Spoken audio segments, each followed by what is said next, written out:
So have you ever wondered what it would be like to be born into a different culture, what language you would speak, what clothes you would wear, what foods you would eat?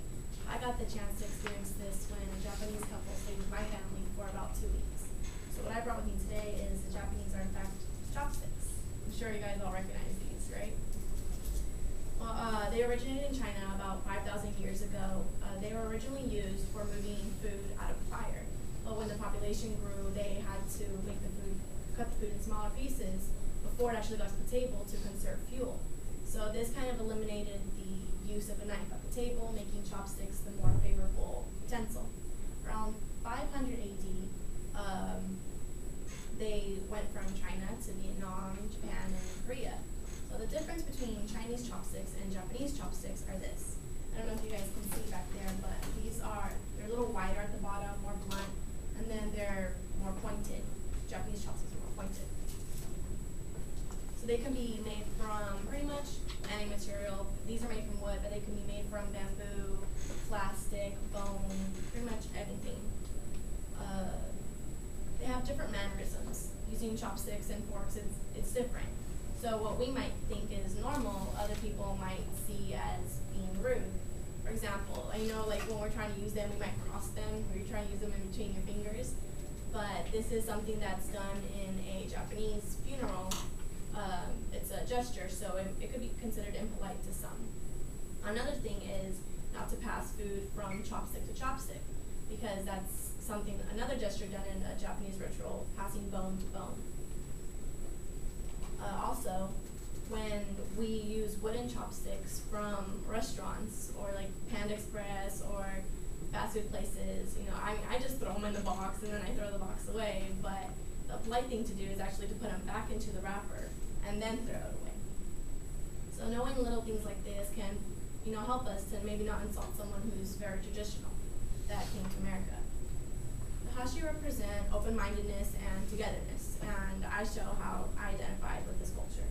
They represent open-mindedness because to me it's just amazing how two families from completely different parts of the world can come together and see each other as friends. And the only way we could do this was to be open to different cultures. We had both bought translation books, and we tried to adapt to each other's cultural differences. The ability to use Hashi really helped to bond and when we were eating dinner. It's important to remember that the U.S. is very diverse.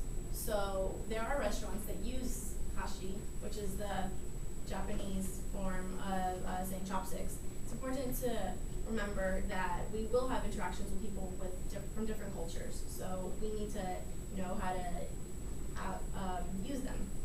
They also represent togetherness. For example, a boyfriend or girlfriend could give it to each other, and it just shows that they want to be with that person for a long period of time. So it's considered a good wedding present because it shows that you want that couple to grow old together. A business partner could give it to another business partner to show that they want to be in business for a long period of time. In my case, they were given to my family as a sign that they want to continue our friendship for a long period of time. I identified with this culture because it made me see things differently. The only Asian food I had ever had was from Panda Express. And so when Akiko, the wife, she cooked us a Japanese meal, it was completely different for me. I had real Japanese food, different flavors than what I'm used to.